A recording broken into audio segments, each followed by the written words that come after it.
नमस्कार मित्रों। आज का हमारा विषय गीताजी के अध्याय नंबर 7 के श्लोक नंबर 16 से होगा। अगर आप सभी श्रोतागण अपने विवेक और विचार से गीताजी के इस श्लोक की गहराई को समझ लेते हैं तो आपके मन का भटकाव पूरी तरह से समाप्त हो जाएगा। आज के श्लोक में बड़ी ही गहराई छुपी हुई है। आज का विषय ऐसा है जैसे कि प्यासे को पानी मिल गया हो। विषय ज्यादा लंबा होने की वजह से हमने इसे 2 भागों में बांटा है। पूरा सुने और पूरा समझे। अगर अभी तक आपने इस चैनल को सब्सक्राइब नहीं किया है तो बिना देखिए चैनल को सब्सक्राइब करें, बेल आइकन के बटन को दबाएं।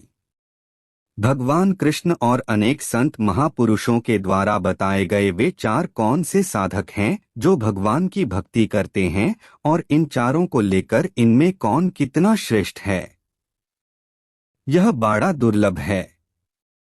तो आइए आज के विषय को पूरा समझने का प्रयत्न करते हैं। चतुर्विधा भजन्ते मां जनाः सुकृतिनोर्जुन, आर्तो जिज्ञासुरर्थार्थी ज्ञानी च भरतर्षभ। चतुर्विधा भजन्ते मां जनाः सुकृतिनो अर्जुन सुकृति। पवित्रात्मा मनुष्य अर्थात भगवत संबंधी काम करने वाले मनुष्य 4 प्रकार के होते हैं। ये चारों मनुष्य मेरा भजन करते हैं अर्थात स्वयं मेरे शरण होते हैं। पूर्व श्लोक में दुष्कृतिनः पद से भगवान में न लगने वाले मनुष्यों की बात आई थी। अब यहाँ सुकृतिनः पद से भगवान में लगने वाले मनुष्यों की बात कहते हैं। ये सुकृति मनुष्य शास्त्रीय सकाम पुण्य कर्म करने वाले नहीं हैं, प्रत्युत भगवान से अपना संबंध जोड़कर भगवत संबंधी कर्म करने वाले हैं। सुकृति मनुष्य 2 प्रकार के होते हैं।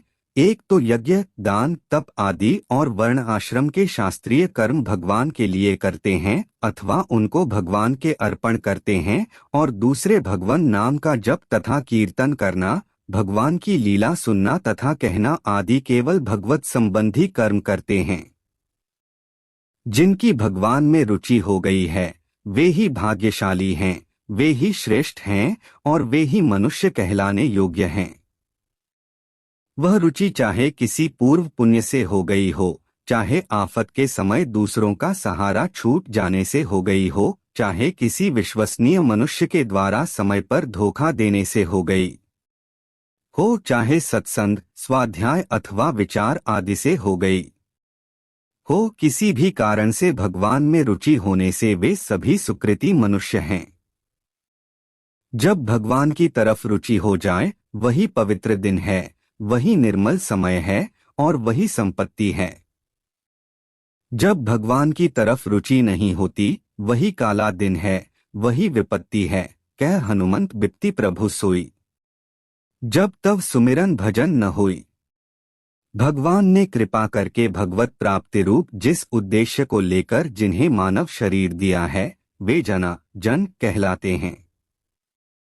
भगवान का संकल्प मनुष्य मात्र के उद्धार के लिए बना है, अतः मनुष्य मात्र भगवान की प्राप्ति का अधिकारी है। तात्पर्य है कि उस संकल्प में भगवान ने मनुष्य को अपने उद्धार की स्वतंत्रता दी है, जो कि अन्य प्राणियों को नहीं मिलती, क्योंकि वे भोग्योनियां हैं और यह मानव शरीर कर्मयोनि है। वास्तव में केवल भगवत प्राप्ति के लिए ही होने के कारण मानव शरीर को साधन योनि ही मानना चाहिए। इसलिए इस स्वतंत्रता का सदुपयोग करके मनुष्य शास्त्र निषिद्ध कर्मों को छोड़कर अगर भगवत प्राप्ति के लिए ही लग जाए तो उसको भगवत कृपा से अनायास ही भगवत प्राप्ति हो सकती है। परंतु जो मिली हुई स्वतंत्रता का दुरुपयोग करके विपरीत मार्ग पर चलते हैं वे नरकों और 84 लाख योनियों में जाते हैं। इस तरह सबके उद्धार के भाव को लेकर भगवान ने कृपा करके जो मानव शरीर दिया है उस शरीर को पाकर भगवान का भजन करने वाले सुकृति मनुष्य ही जनाः अर्थात मनुष्य कहलाने योग्य हैं। आर्तो जिज्ञासुरर्थार्थी ज्ञानी च भरतर्षभ। अर्थार्थी आर्त जिज्ञासु और ज्ञानी अर्थात प्रेमी 4 प्रकार के भक्त भगवान का भजन करते हैं अर्थात भगवान के शरण होते हैं। अर्थार्थी भक्त जिनको अपनी न्याययुक्त सुख सुविधा की इच्छा हो जाती है, अर्थात धन संपत्ति वैभव आदि की इच्छा हो जाती है, परंतु उसको वे केवल भगवान से ही चाहते हैं, दूसरों से नहीं, ऐसे भक्त अर्थार्थी भक्त कहलाते हैं। 4 प्रकार के भक्तों में अर्थार्थी आरंभिक भक्त होता है। पूर्व संस्कारों से उसकी धन की इच्छा रहती है और वह धन के लिए चेष्टा भी करता है, पर वह समझता है कि भगवान के समान धन की इच्छा पूरी करने वाला दूसरा कोई नहीं है। ऐसा समझकर वह धन प्राप्ति के लिए तत्परतापूर्वक भगवान नाम का जप कीर्तन, भगवत स्वरूप का ध्यान आदि करता है। धन प्राप्त करने के लिए उसका भगवानों पर ही विश्वास निष्ठा होती है। जिसको धन की इच्छा तो है, पर उसकी प्राप्ति के लिए वह सांसारिक उपायों का सहारा लेता है और कभी धन के लिए भगवान को भी याद कर लेता है, वह केवल अर्थार्थी अर्थात अर्थ का भक्त है, भगवान का भक्त नहीं है। कारण कि उसमें धन की इच्छा ही मुख्य है। परंतु जिसमें भगवान के संबंध की मुख्यता है, वह क्रमशः भगवान की तरफ ही बढ़ता चला जाता है। भगवान में लगे रहने से उसकी धन की इच्छा बहुत कम हो जाती है और समय पाकर मिट भी जाती है। यही भगवान का अर्थार्थी भक्त है। इसमें मुख्यतया ध्रुव जी का नाम लिया जाता है। एक दिन बालक ध्रुव के मन में राजा की गोद में बैठने की इच्छा हुई, पर छोटी माँ ने बैठने नहीं दिया। उसने ध्रुव से कहा कि तूने भजन नहीं किया है, तू अभागा है और अभागिन के यहाँ ही तूने जन्म लिया है, आथ तू राजा की गोद में बैठने का अधिकारी नहीं है। ध्रुव ने छोटी माँ की कही हुई सब बात अपनी माँ से कह दी। माँ ने कहा कि बेटा, तेरी छोटी माँ ने ठीक ही कहा है, क्योंकि भजन न तूने किया और न मैंने ही किया। इस पर ध्रुव ने माँ से कहा कि माँ, अब तो मैं भजन करूंगा। ऐसा कहकर वे भगवत भजन करने के लिए घर से निकल पड़े और माँ ने भी बड़ी हिम्मत करके ध्रुव को जंगल में जाने के लिए आज्ञा दे दी। रास्ते में जाते हुए नारद जी महाराज मिल गए। नारद जी ने ध्रुव से कहा कि अरे भोले बालक, तू अकेला कहाँ जा रहा है? यो भगवान जल्दी थोड़े ही मिलते हैं, तू जंगल में कहाँ रहेगा? वहाँ बड़े बड़े जंगली जानवर हैं, वे तेरे को खा जाएंगे। वहां तेरी माँ थोड़े ही बैठी है, तू मेरे साथ चल। राजा मेरी बात मानते हैं, मैं तेरा और तेरी माँ का प्रबंध करवा दूंगा। नारद जी की बातों को सुनकर ध्रुव की भगवत भजन में और दृढ़ता हो गई कि देखो, भगवान की तरफ चलने से नारद जी भी इतनी बात कहते हैं, अब ये मेरे को घर चलने के लिए कहते हैं, पर पहले ये कहा गए थे। ध्रुव ने नारद जी से कहा कि महाराज, मैं तो अब भगवान का भजन ही करूंगा। ध्रुव जी का ऐसा दृढ़ निश्चय देखकर नारद जी ने उनको द्वादशाक्षर मंत्र ओम नमो भगवते वासुदेवाय दिया और चतुर्भुज भगवान विष्णु का ध्यान बताकर मधुवन में जाकर भजन करने की आज्ञा दी। ध्रुव जी ने मधुवन में जाकर ऐसी निष्ठा से भजन किया कि उनकी निष्ठा को देखकर 6 महीने की अवधि के भीतर भगवान ध्रुव के सामने प्रकट हो गए। भगवान ने ध्रुव जी को राजगद्दी का वरदान दिया, पर इस वरदान से ध्रुव जी विशेष राजी नहीं हुए। भजन से अंतःकरण शुद्ध होने के कारण उनको धन राज्य के लिए भगवान की तरफ चलने में बड़ी लज्जा हुई कि मैंने बड़ी गलती की। तात्पर्य यह हुआ कि ध्रुव जी को तो पहले राजा की गोद में बैठने की इच्छा हुई, पर उन्होंने उस इच्छा की पूर्ति का मुख्य उपाय भगवान का भजन ही माना। भजन करने से उनको राज्य मिल गया और इच्छा मिट गई। इस तरह अर्थार्थी भक्त केवल भगवान की तरफ ही लगता है। आजकल जो धन प्राप्ति के लिए झूठ, कपट, बेईमानी आदि करते हैं, वे भी धन के लिए समय समय पर भगवान को पुकारते हैं। वे अर्थार्थी तो हैं, पर भगवान के भक्त नहीं हैं। वे तो झूठ, कपट, बेईमानी आदि के भक्त हैं, क्योंकि उनका पाप के बिना, झूठकपट के बिना काम नहीं चलता। इस तरह झूठकपट आदि पर जितना विश्वास है, उतना विश्वास भगवान पर नहीं है। जो केवल भगवान के ही परायण हैं और जो भगवान के साथ अपनापन करके भगवान का ही भजन करते हैं, परंतु कभी कभी पूर्व संस्कारों से अथवा किसी कारण से जिनमें अपने शरीर आदि के लिए अनुकूल परिस्थिति की इच्छा हो जाती है, वे भी अर्थार्थी भक्त कहलाते हैं। उनकी अनुकूलता की इच्छा ही अर्थार्थीपन है।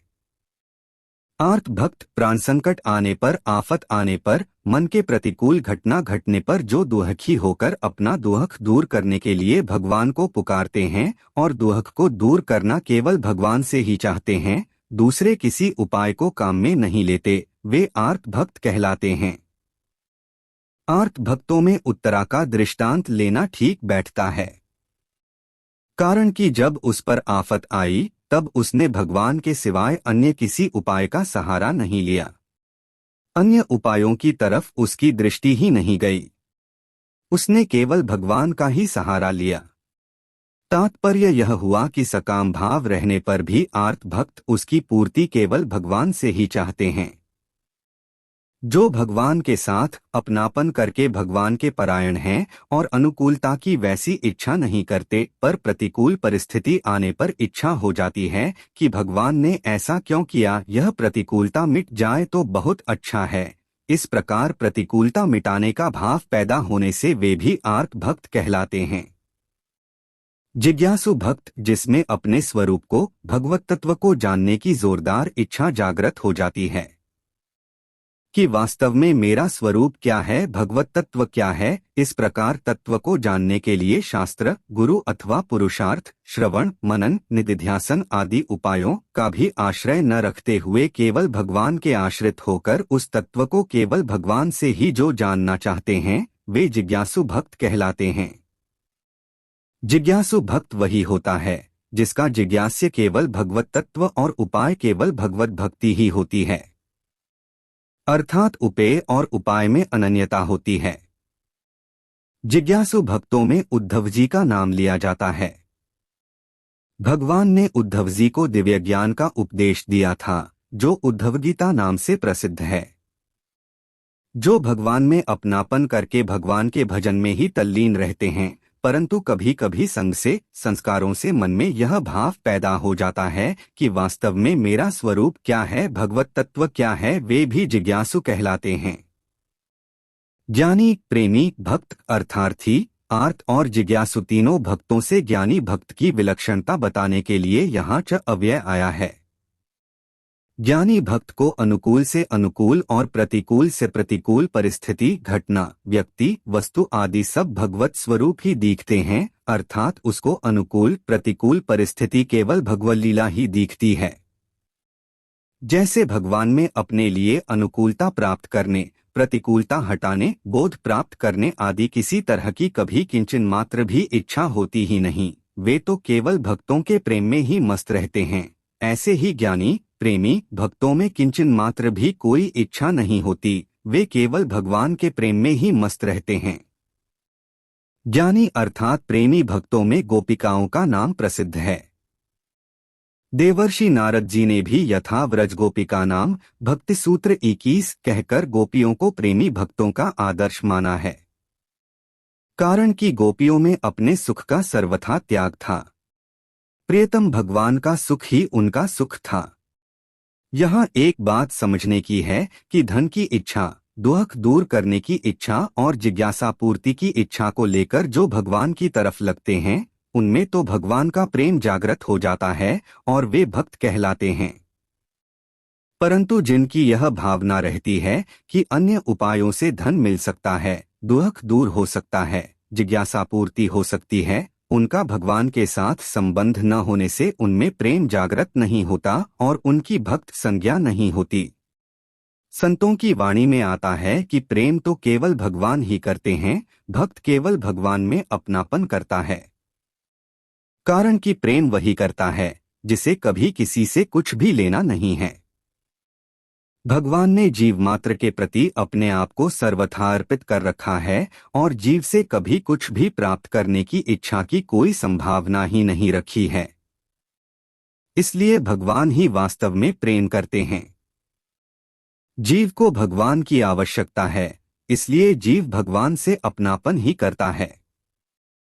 जब अपने आप को सर्वथा भगवान के अर्पित करने पर भक्त में कभी कुछ भी पाने की कोई अभिलाषा नहीं रहती, तब वह ज्ञानी अर्थात प्रेमी भक्त कहा जाता है। अपने आप को सर्वथा भगवान के अर्पित कर देने से उस भक्त की सत्ता भगवान से किंचन मात्र भी अलग नहीं रहती, प्रत्युत उसकी जगह केवल भगवान की सत्ता ही रह जाती है। तो समाप्त होता है इसका शेष और विशेष भाग सुनना वे देखना ना भूले, चैनल को सब्सक्राइब करना ना भूले, आपके मित्र की मेहनत को नजरअंदाज ना करें। आने वाले विषय तक आपके मित्र को इजाजत दे, कब तक के लिए जय श्री कृष्णा।